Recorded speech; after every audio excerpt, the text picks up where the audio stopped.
Shavuot Mevorach. Alors, comme on a dit aujourd'hui, on va parler sur une idée sympa, une idée qui est euh, le principe fondamental de ce qu'on appelle le Messirut Nefesh, le don de soi. Voilà, donc c'est ce qu'on va essayer de voir ensemble ce soir.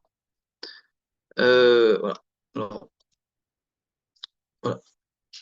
Alors, parfois on a un sentiment et on se dit que notre relation avec Dieu est un peu hypocrite. C'est-à-dire que quand on fait une chose, quelque part on le fait de manière intéressée. Et on se dit parfois, bah, en fait, il y en a qui travaillent pour gagner de l'argent, et nous, indirectement, ben, on fait Torah et Mitzvot, quelque part pour un but, pour chacun par rapport à ses attentes. Et on va essayer de voir ensemble, est-ce que notre relation à Dieu est-elle hypocrite, premièrement. Et deuxièmement, qu'est-ce qu'il y a de tellement grand, donc c'est surtout ça autour du on va tourner, et à la fin, on va répondre à la question, est-ce qu'on est hypocrite dans notre relation avec Dieu? C'est qu'est-ce qu'il y a de tellement grand dans mourir pour une cause, mourir pour un but? On voit que la paracha de la semaine dernière, qui est en relation avec cette paracha, donc Vayera Chayesara, on voit que Abraham était prêt à mourir et à tuer son fils Yitzhak, comme on voit dans deux rôles différents, et on le met en avant. Alors, il faut savoir une chose d'abord, c'est quoi? C'est que mourir pour une cause, ça a toujours existé. C'est des choses qui existent depuis la nuit des temps. D'ailleurs, on voit que Abraham on voit que actuellement, dans la guerre entre le Hamas et Israël, il y a 24 journalistes qui sont morts depuis le conflit. On voit aussi que beaucoup de gens, dans n'importe quel domaine, alors moi j'ai écrit sur un thème il y a quelqu'un qui a inventé un train, j'ai oublié son nom, et bah, en fait, au final, ce qu'il a voulu faire n'a pas abouti, et on dit qu'un an après, il est mort. Donc on voit que des gens qui meurent pour un but, ça existe. Aujourd'hui, il y a plein de gens qui prennent des risques dans des domaines, qui perdent des fois beaucoup d'argent, et des fois, c'est beaucoup plus que de l'argent, et des fois, c'est leur vie qui meurt. Donc a priori, on peut se poser la question, on peut se dire, mais qu'est-ce qu'il y a de tellement grand dans le don de soi que Abraham Avinu a fait? Donc Abraham était prêt à mourir pour Dieu, on met tellement en avant le fait qu'Abraham était prêt à mourir pour Dieu et qu'il était prêt de tuer son propre fils. Ok. Et on voit que, d'accord, donc ça c'est la question première qu'on va essayer de voir ensemble. A priori, il y a aujourd'hui des terroristes qui se font tuer parce qu'ils ont une cause. Aujourd'hui, des soldats de l'autre côté aussi qui ont des causes, donc ils meurent pour un but. Donc on voit qu'au niveau de l'histoire, beaucoup de gens sont morts pour des buts. Donc il n'y a rien d'exceptionnel de mourir pour un but. Et on voit que dans la Torah, ben, on le met tout en haut et on en parle comme si c'est quelque chose qui est si important que cela, alors que, a priori, vu d'extérieur, on se dit, ben, c'est des choses qui ont toujours existé et qui existeront toujours. Juste faut savoir que les Incas, donc là, qu'il a dit on le verra après un peu plus en détail, mais on voit que les Incas, euh, il y a plein d'autres religions. Hein. Non, on ne parle pas de monothéisme, mais on parle plutôt de ceux qui croient en plusieurs dieux. Par exemple, les Incas, leur rituel, parmi leurs rituels, c'était quoi? C'était de tuer leur enfant pour un dieu. On voit que c'est quelque chose qui était très pratiqué. Les gens, à l'époque, eh ben, ils tuaient leur enfant pour un dieu. Et on sait d'ailleurs qu'Abraham s'est battu contre cet idéal. Et d'ailleurs, dans la Torah, on voit que ce qu'on appelle euh, Molaire, d'accord, c'est une idole. Et on dit qu'il y a une marque-loquette au niveau des avis. Est-ce que c'est tuer l'enfant proprement parler ou juste le faire passer sur le feu? Mais selon le Ramban, si je ne me trompe pas, bah, Molaire, c'était quoi? C'était de prendre un enfant et de le tuer et de le brûler dans le feu. Donc on voit qu'au niveau historique, pardon, je vais monter ça de s'éteindre.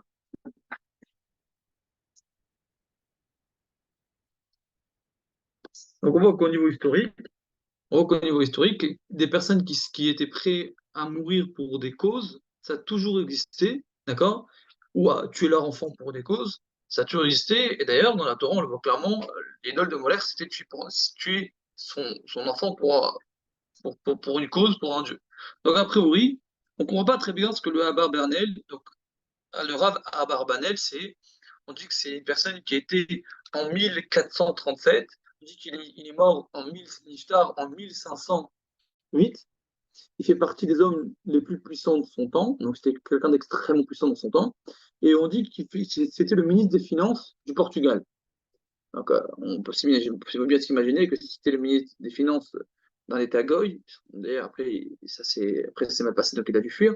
Mais on voit que c'est quelqu'un qui est extrêmement connu et qui a écrit un livre sur le Chumash et qui dit là-bas, donc je vous lis, Kol keren Israël vesrutan lifnei aviem shebeshamaim, que tout le mérite d'Israël et leur poids devant Dieu, shebeshamaim velachem, et shegura befinu betfilat kol hayom. Voilà pourquoi est-ce que ce passage donc de la Kedat Yitzhak, on le dit tous les matins. Alors, c'est très difficile à comprendre pourquoi. Alors, on va essayer de comprendre ensemble pourquoi est-ce que c'est si important que cela de lire ce passage tous les matins, qui a priori, bah, on ne voit pas en soi tant d'intérêt pour quelque chose qui a priori a été dans toutes les générations, des gens sont morts pour des buts, sont morts pour des croyances. Donc pourquoi bah, cette fois-là, eh ben, Dieu décide quelque chose de plus. Donc c'est ce qu'on va essayer de comprendre ensemble. D'accord. Alors, pour revenir un petit peu d'abord sur la vie d'Abraham, pour ceux qui ne connaissent pas trop, même si c'est bien toujours de revoir un petit peu, on dit que Abraham, juste pour revenir un petit peu sur la vie d'Abraham, donc on voit que même par rapport à Abraham, ben, quelque part, on va mettre de côté plein d'éléments dans sa vie qui sont aussi grands, et on va retenir pas mal de choses, mais parmi les choses qu'on retient, qui, on peut dire, le phare et le plus important, c'est la Galactique. Mais d'abord, on revient un petit peu sur la vie d'Abraham. On dit, donc, on revient rapidement. Abraham, à 3 ans, il commence à remettre en question l'idolâtrie. Son père, c'est Terach. Donc, il est là, il se pose la question que les idoles ne tiennent pas la route, donc il comprend quelque chose qui est bizarre. Et au final, Abraham décide, en quelque sorte, il réfléchit et il se rend compte qu'il y a un problème. On dit, donc il y a des avis en fonction, qu'à 40 ans, Abraham, il arrive à une certitude, et donc doucement, doucement, il se révolte, et on dit qu'à 40 ans, il détruit les idoles de son père, et à ce moment-là, son père rentre dans une folie, et décide de dire au roi que Abraham est un révolutionnaire, et qu'il ne croit pas aux idoles. Quand il arrive devant le roi Nimrod lui demande de se prosterner, Abraham refuse, et il est balancé dans une fournaise qui est à peu près l'équivalent d'un stade de foot, donc c'est énorme, et on dit que le Gaëndel le protège. Et son frère, Aram, le roi Nimrod lui demande de quel côté il se positionne, et Aram se positionne du côté de Abraham, donc lui aussi est catapulté, mais Aram va mourir parce qu'il a calculé, il n'a pas fait ça de manière. Il a dit si Abraham reste en vie, je vais dans son sens. Donc Dieu n'aime pas le calcul, il veut que ce soit sincère, et des marches plus sincères. Aram était quelque part un calculateur, donc Dieu ne l'a pas sauvé la vie. À 40 ans, Terah décide de fuir cet endroit-là en question, et il décide d'aller à Haran. D'ailleurs, Haran vient du mot Haran Afshel Makom, c'est un endroit qui était en colère Dieu. Et donc de 40 ans jusqu'à 75 ans, Abraham a vécu là-bas. Et comme on dit dans les versets, Nefesh Asher Asuber Haran, les âmes qu'il a fait à Haran, c'est-à-dire que Abraham, il va rendre juif, parce qu'à cette époque-là, pour devenir juif, il fallait prendre sur soi le joug de Dieu, donc de faire ce que Dieu nous demande. Donc par cela, il va faire 24 000 élèves, donc 24 000 juifs, et à 75 ans, Dieu lui dit, part, et Abraham, sans poser de questions, il part dans l'endroit où Dieu veut le montrer, qui est en Israël. Il arrive en Israël, il y a la famille. Quand il descend d'Israël pour aller en Égypte, on veut prendre sa femme. Quand il sort d'Égypte, parce que l'Égyptien, c'est connu qu'ils ont des mauvaises mœurs, et Paro a peur qu'Abraham se fait tuer, même si Paro le protège, donc il sait qu'il ne peut pas le protéger. C'est très bien que quand le peuple se révolte, tu ne peux rien faire. Donc, ce qu'il fait, c'est que Abraham n'a pas le choix, il va cette fois-ci en Israël, et encore une fois, rebelote avec Avimelech. Ils veulent prendre sa femme en tant que la femme du roi, et Dieu le protège, etc. Dieu va envers Avimelech. D'accord. Donc ça, tout ça, c'est l'histoire d'Abraham. Et Abraham, à 99 ans, Dieu vient lui parler. Donc là, on n'est pas dans la première fois, c'est plusieurs fois que Dieu parle avec Abraham. Et Dieu lui dit, je vais te rajouter le nom de Dieu, le Hey du nom de Dieu. Tu vas avoir un fils qui va s'appeler Yitzhak. D'accord. D'accord, donc c'est comme ça que ça se passe. Et la paracha de Vayera, le début de la paracha de Vayera, Dieu envoie 3 anges, il a fait la Brit Mila, ça fait 3 jours, Dieu lui avait demandé de faire la Brit Mila, donc il est dans son mal maximum, il a très mal, et à ce moment-là, Abraham, il parle avec les 3 anges, mais lui, il ne sait pas que c'est des gens, etc. Tout le monde connaît l'histoire. Et ce qui se passe, c'est quoi? C'est que euh, il lui annonce, d'accord, la naissance de Yitzhak, que Dieu, en fait, quelque part, avait déjà dit, parce qu'il fallait qu'Yitzhak vienne d'un père qui soit circoncis, et à part ça, qui n'a plus de désir dans la relation avec sa femme, c'est important. Et donc, ce qui se passe, c'est quoi? C'est que Yitzhak va naître, suite à tous ces péripéties qu'on a dit, et alors, il faut savoir que sur cette idée, il y a une marque loquette entre deux avis. Est-ce que la Yitzhak, c'est à 13 ans ou à 37 ans? Donc, Yitzhak a 37 ans, Abraham a 137 ans, et à ce moment-là, Vayechet Dvarim Haele, Vayel Misat Abraham, Vayomer, et là, Abraham, Vayomer, Inini. Et Dieu lui dit, d'accord, Abraham dit Inini, Vayomer, Karnad Minecha.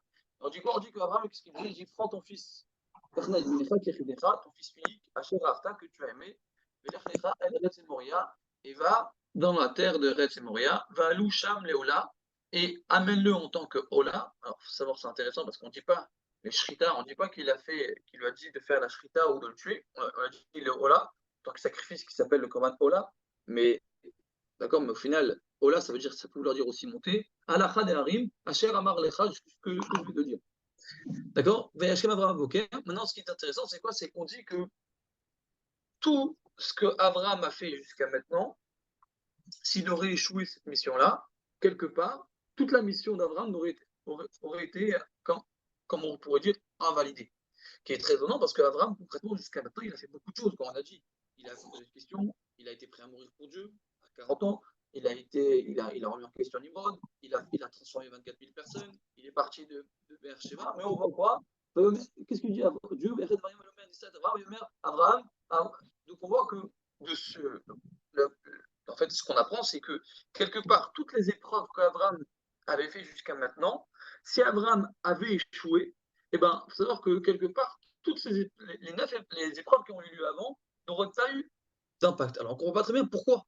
Pour ici, tu es là, tu fais du bien, d'accord? Non, tu fais beaucoup de bien, tu fais du bien, tu te bats pour faire du bien, d'accord? Eh ben, tu échoues à un moment, parce que tu as fait de bien avant, ça reste validé. Et on voit que non, que Dieu lui dit quelque part, il lui dit, que Dieu lui dit, si ça là, tu vas échouer, tout ce que tu as fait avant, eh ben, c'est comme si que ça aurait été invalidé. Donc c'est ça aussi qu'on va essayer de comprendre.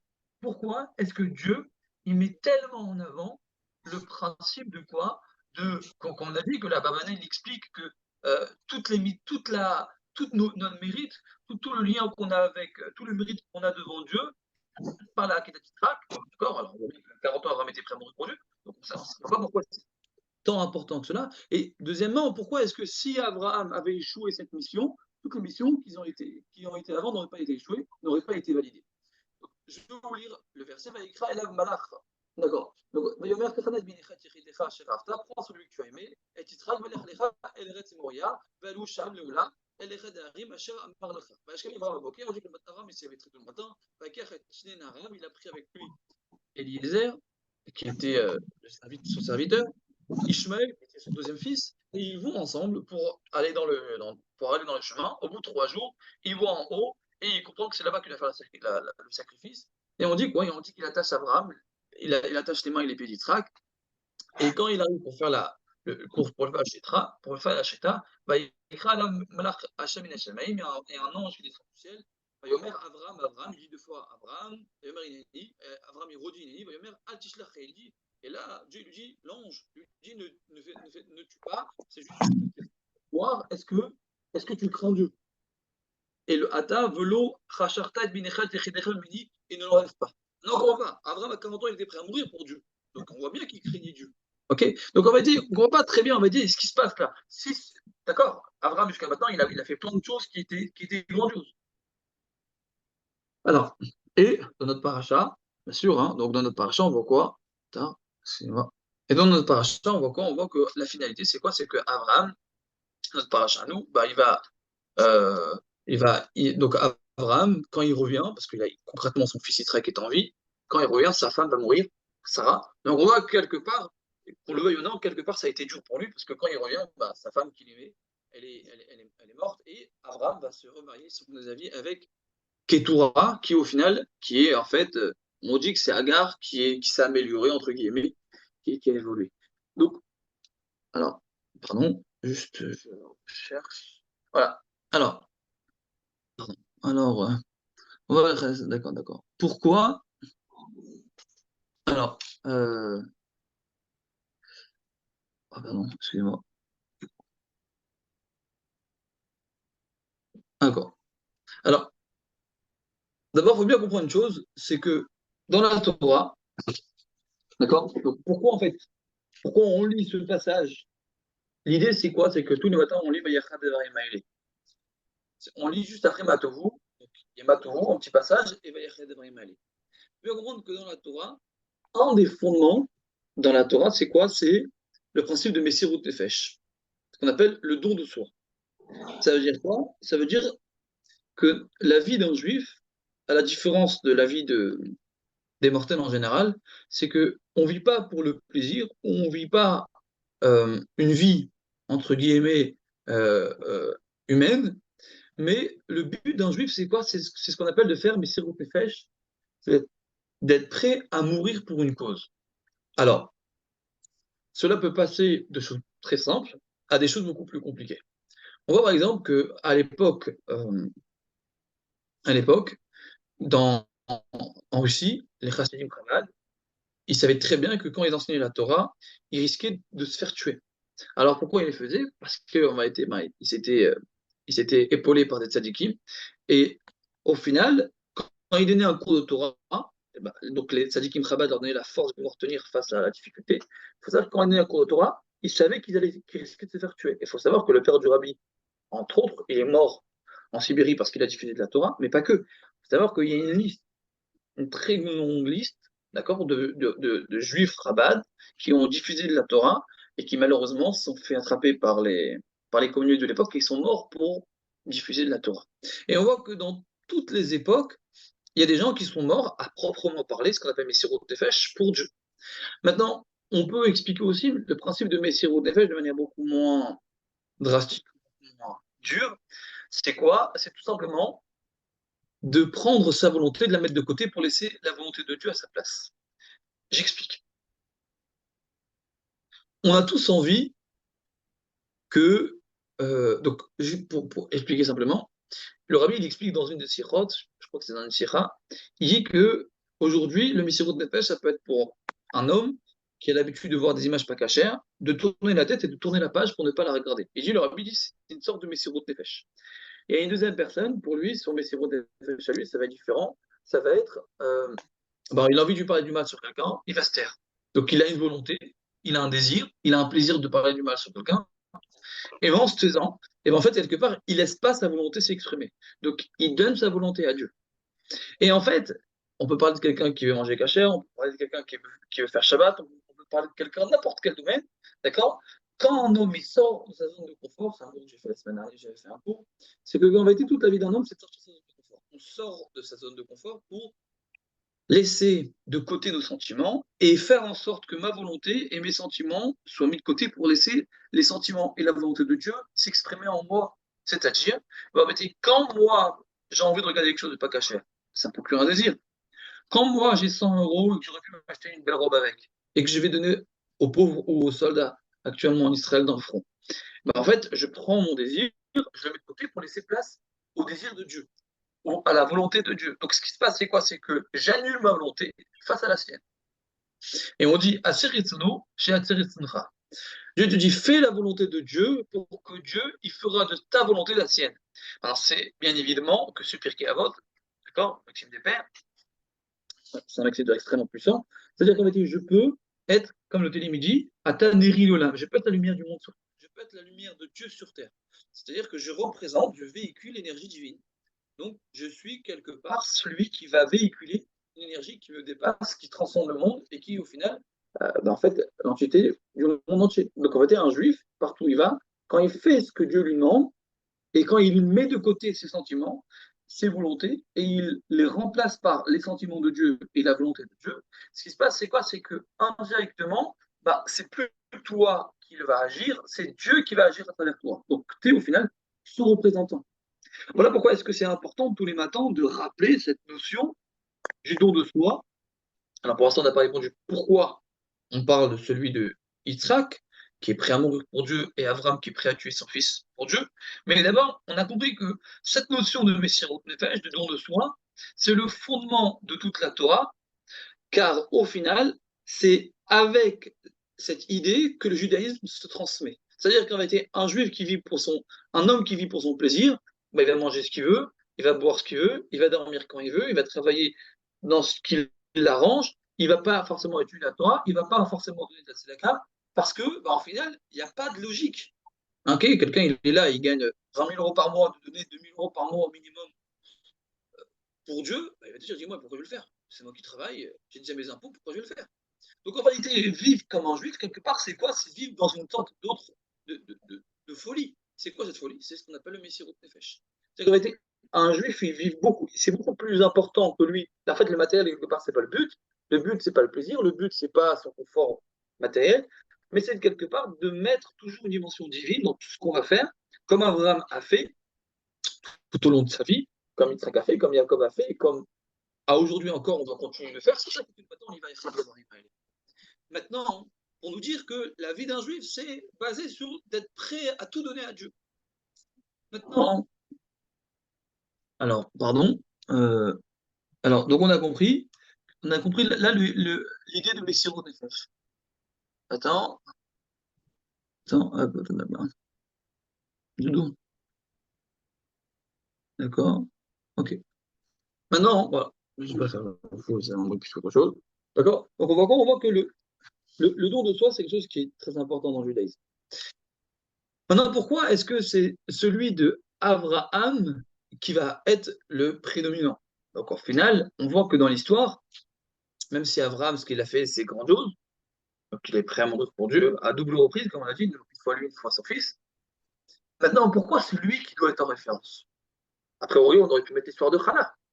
L'histoire de Hana, pour ceux qui ne la connaissent pas, je ne parle pas de l'Aftarat Hana, mais je parle plutôt dans le Midrash Echa. On raconte là-bas que Hana avait 7 enfants, elle a tué c'est pas qu'elle a pas tué. Le roi de cette époque était idolâtre et il voulait que les enfants de Rana se prosternent aux idoles. Les 6 enfants ont refusé, se sont fait tuer. Le septième, Rana a demandé de parler avec lui. Quand elle parle avec son septième enfant, elle lui dit, écoute, tu dois tenir et tu ne te prosterneras pas. Et au contraire, je suis très fier de toi. L'enfant arrive devant le roi et le roi dit, s'il te plaît, regarde, tu vas te prosterner à l'idole, mais moi je vais jeter ma bague devant l'idole. Toi, tu vas faire semblant que tu ramasses, toi, tu vas faire semblant de te prosterner, mais en vérité, tu te prosternes pas réellement parce que tu ramasses ma bague, comme ça. Et, et moi, devant toutes les personnes qui sont déplacées pour voir que je vais, entre guillemets, obliger un juif de faire quelque chose, bah, je vais le faire au final, parce que bah, les gens vont voir que tu t'es prosterné. Et toi, dans ta tête, eh ben, tu l'as pas fait pour te prosterner, mais tu l'as fait juste pour me respecter, pour ramasser ma bague. L'enfant qui était très intelligent et qui donne une très belle réponse, il dit au roi, il dit, dis-moi, toi, tu as honte devant des égaux, parce qu'un homme, c'est ton égal. Donc, tu ne veux pas avoir honte devant tes égales. Donc, tu décides que je dois me prosterner. Il dit, mais moi, si je me prosterne, devant qui je vais avoir honte? Devant le créateur de l'univers. Donc, qui me dépasse et qui est bien plus grand que moi. Donc, il n'y a pas de logique dans ce que tu me dis. Tu es un idiot. Tu me dis quelque chose, donc vous êtes un idiot. Tu me dis quelque chose, mais en réalité, qui ne tient pas la route, parce que toi, au final, c'est tes égaux. Alors que moi, il est supérieur à moi. Donc tu veux que j'ai honte devant mon supérieur? Non. Et on dit que Hana, elle demande au fils, elle demande au roi, excusez-moi, est-ce que c'est juste, est-ce que c'est parce que je prends l'enfant dans mes bras pour l'embrasser une dernière fois et lui dire quelques mots? Le roi il dit bien sûr. La femme, Hana, elle prend son enfant dans les bras, et elle dit, dis à Abraham Avinu que lui, il était prêt à sacrifier un seul de ses enfants. Elle dit alors que moi, j'étais prêt à sacrifier 7 de mes enfants. Et quand il est encore dans ses bras, on dit comme quoi Hana, elle va voir son enfant, son septième enfant mourir, qui avait 2 ans et demi, comme les Midrash nous dit. Alors on ne comprend pas très bien. A priori, on aurait dû lui mettre le matin temps, au lieu de mettre Vayacha Devarim Ha'ele, la Akedat Yitzhak, on aurait dû mettre ce passage-là.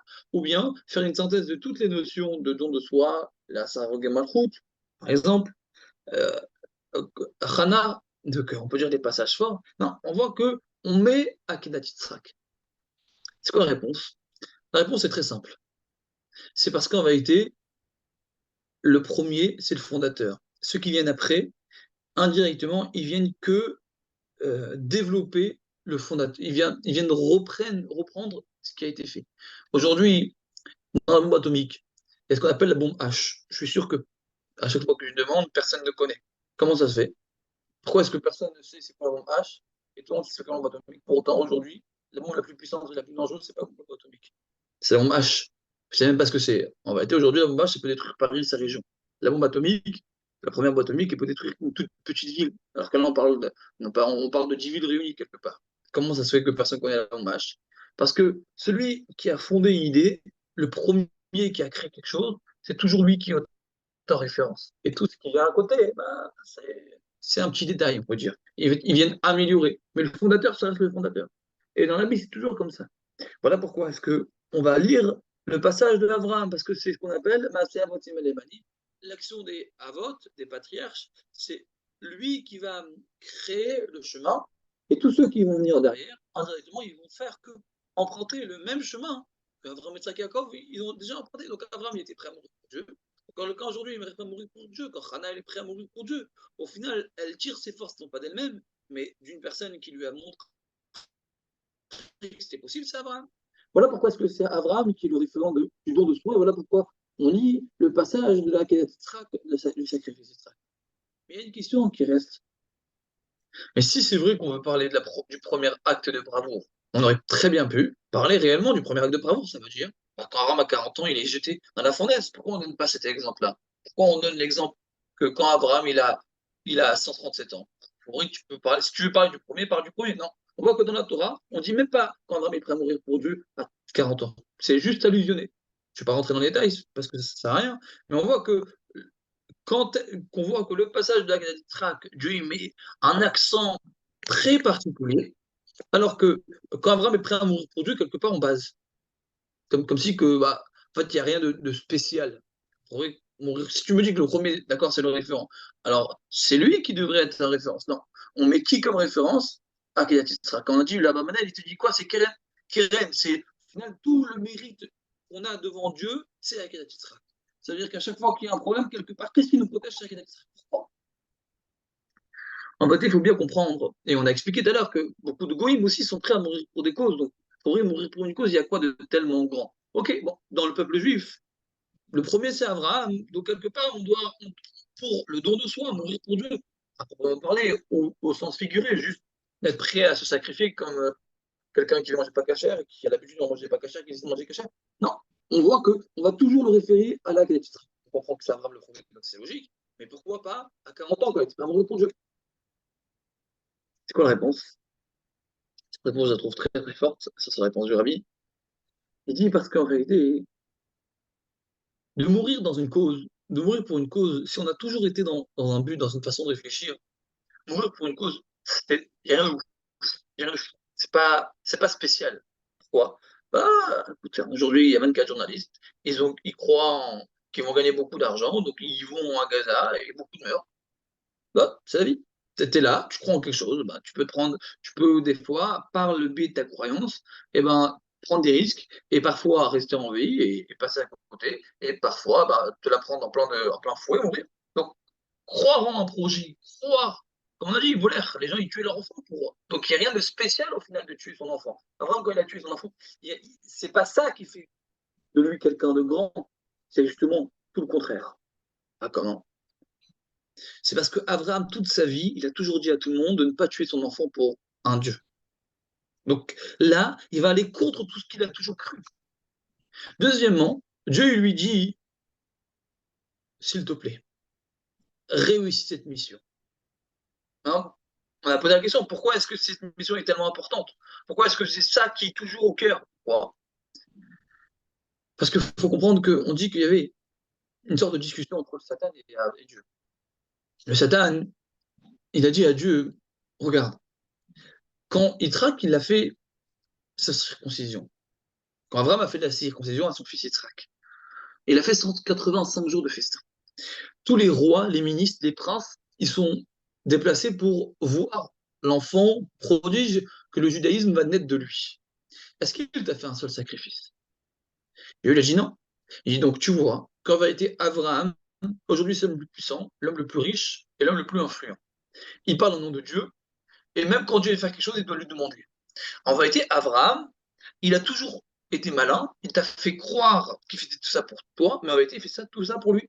Pourquoi? Parce que c'est l'homme le plus puissant de l'histoire. Donc, en fait, il est intéressé. Il dit qu'il est uni et soumis à Dieu, mais c'est pas vrai. Il est soumis à sa volonté d'exister et à faire en sorte que c'est l'homme le plus puissant au monde. Dieu lui dit, même si je lui demande de donner son fils, il serait capable de le faire. Le Seigneur dit, t'es sûr? Il dit, pas de problème, alors viens, on tient de Paris.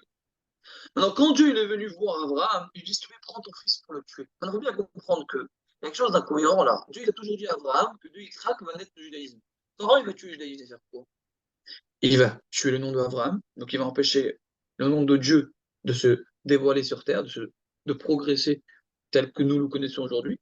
Il va tuer son fils devant personne, donc il n'a aucun gain.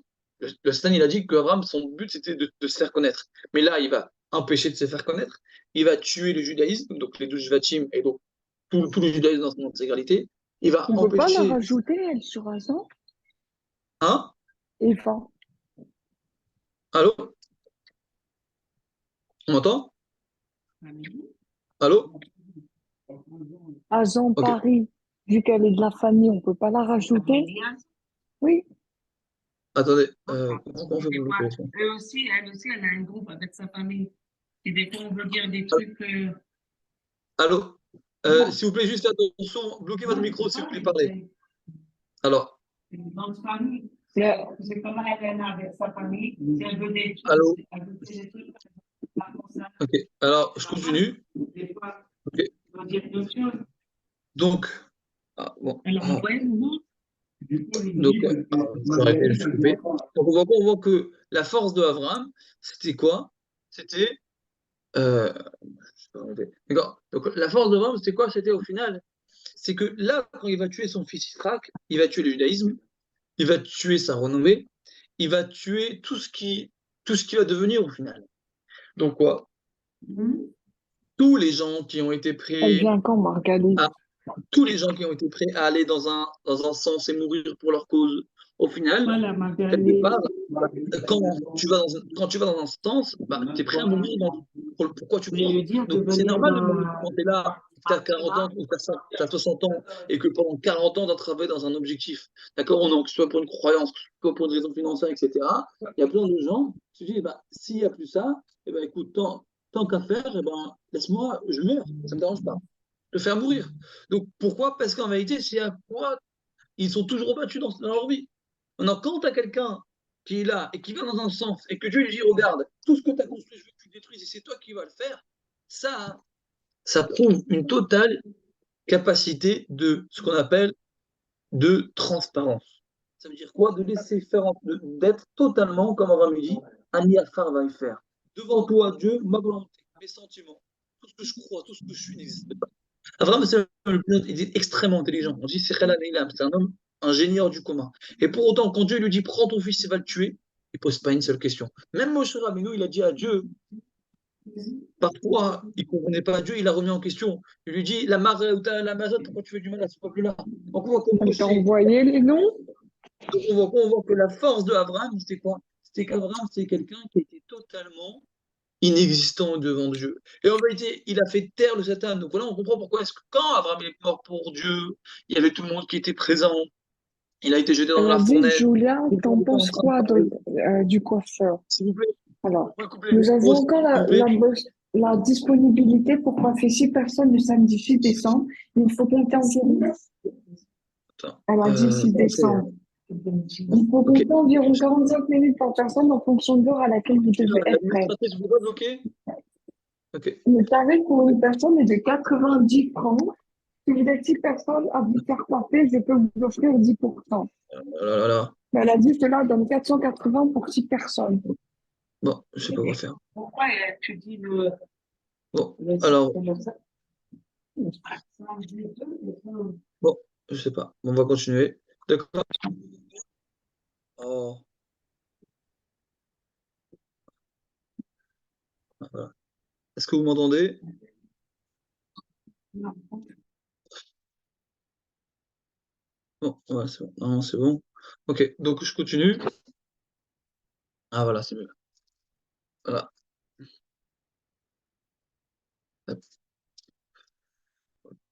Voilà, donc je continue, pardon. Désolé, je galère un peu.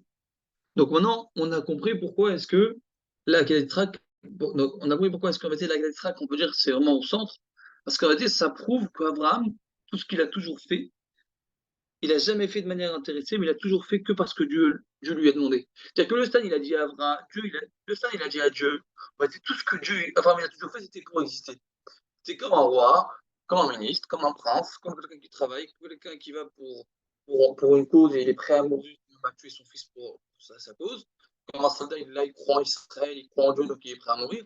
Mais quelque part, on va dire, on va dans un sens. Donc, quelque part, c'est existe.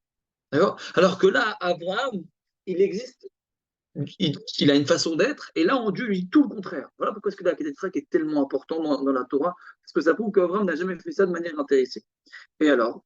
Donc maintenant, on a répondu à toutes les questions. C'est ça la différence entre tous les personnes qui sont mortes pour un projet à celle d'Abraham. C'est qu'Abraham, lui, il a vraiment fait ça. Il est parti contre tout ce qu'il a toujours compris.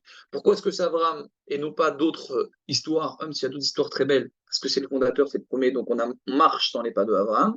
Et pourquoi est-ce que là, Kéda, et non pas le fait qu'Abraham, à 40 ans, il était prêt à mourir pour Dieu, parce qu'à 40 ans, quelque part, bah, c'est comme tous les gens qui sont prêts à mourir pour une cause, mais là, en réalité, Abraham, il était prêt à tuer tout ce qu'il a construit, tuer le judaïsme, empêcher le fait que Dieu se, se développe sur terre. Et donc, en réalité, Abraham, il était prêt à mourir pour ça. Il aimait Dieu et il aimait le fait que chacun croit en Dieu. Il a transformé 24 000 personnes en l'espace de 25 ans, 24 ans, 25 ans, pardon. Et là, il va tuer son fils. Donc, le judaïsme, dans sa naissance, ça, c'est hors du commun.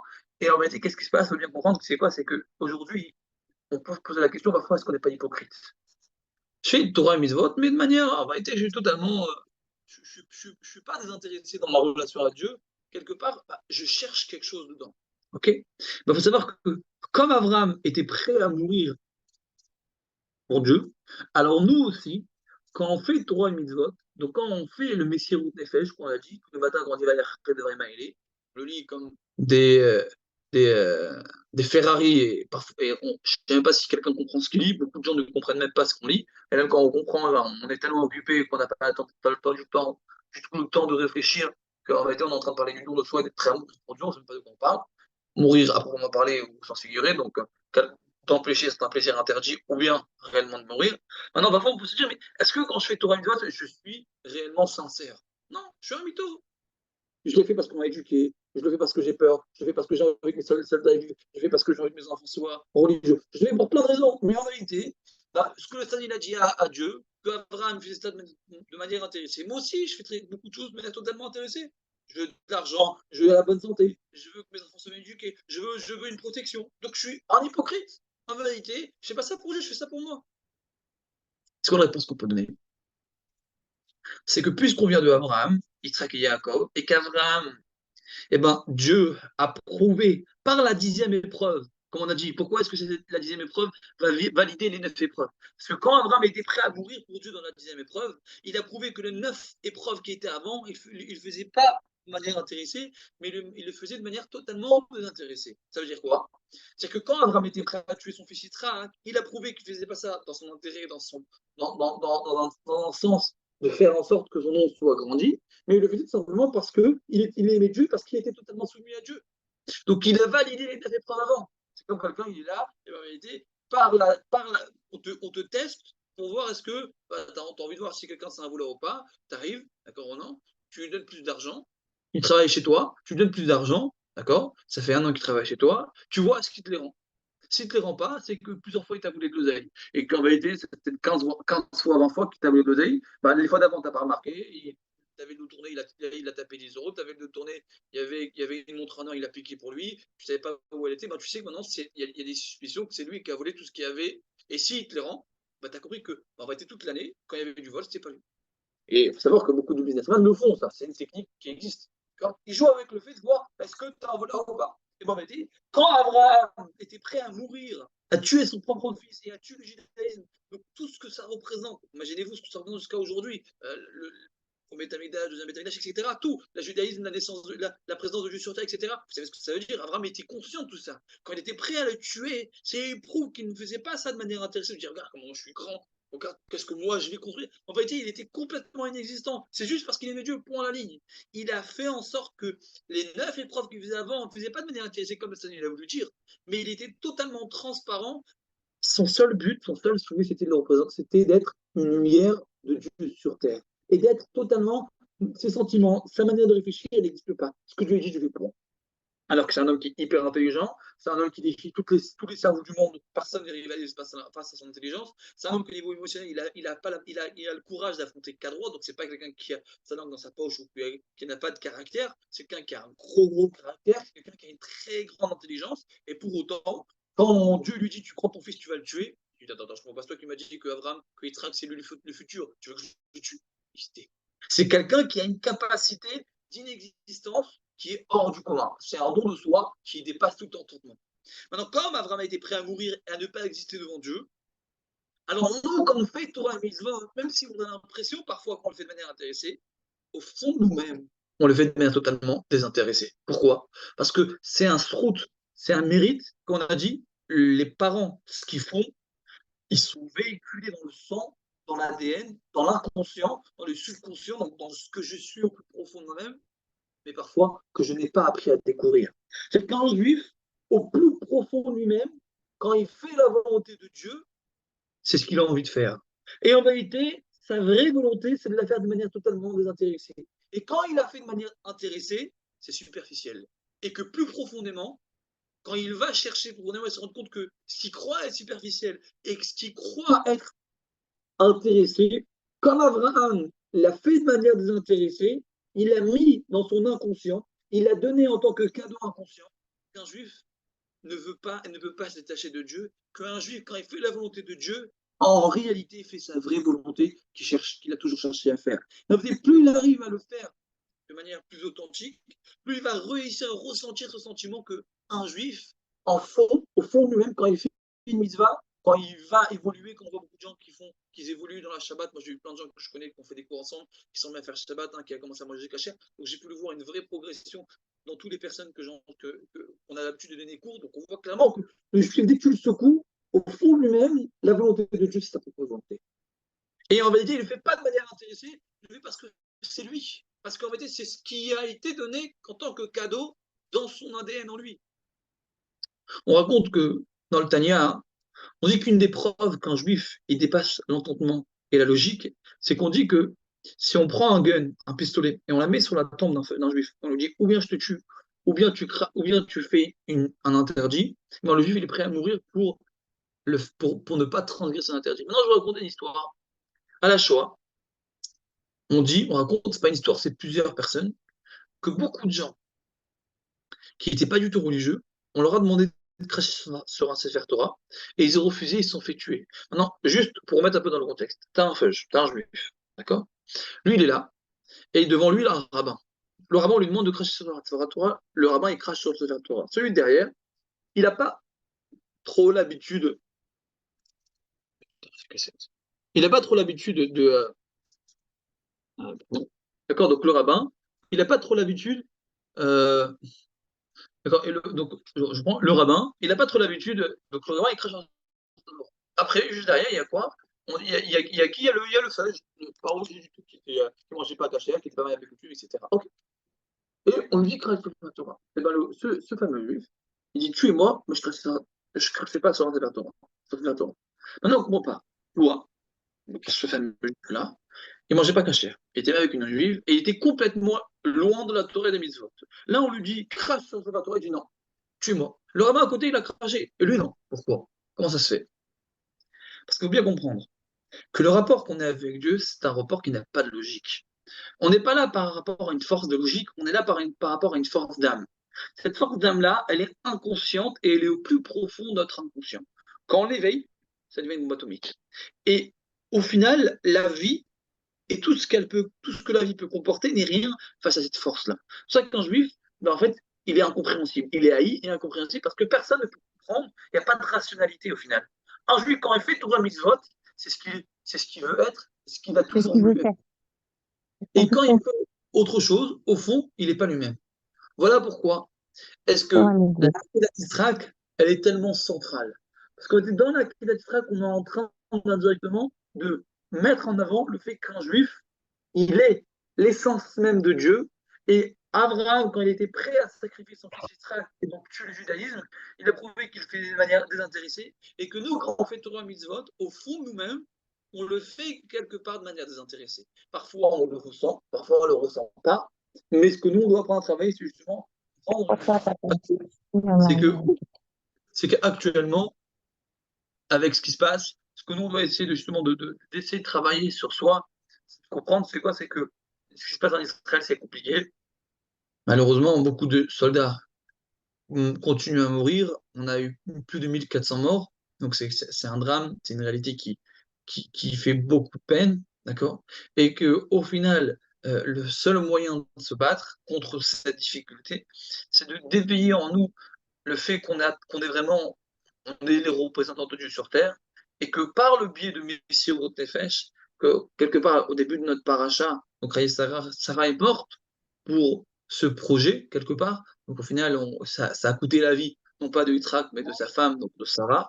Donc nous, ce qu'on doit comprendre, c'est quoi? C'est qu'on éveille de Mashiach, on sait très bien, on le ressent, mais malheureusement, les douleurs de l'accouchement, c'est toujours délicat. Donc on sait très bien que là, l'accouchement, c'est Mashiach, mais donc on est juste avant Mashiach.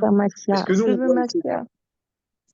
donc, est-ce que nous, on doit essayer justement de développer et d'éveiller en nous, c'est de réussir à comprendre que plus on fait d'efforts, plus on sort de notre zone de confort, que ce soit pour des petites actions ou des actions plus grandes, mais si on les fait en fonction d'eux, eh ben, c'est le meilleur moyen pour, comme on dit, un peu lumière, un peu d'obscurité.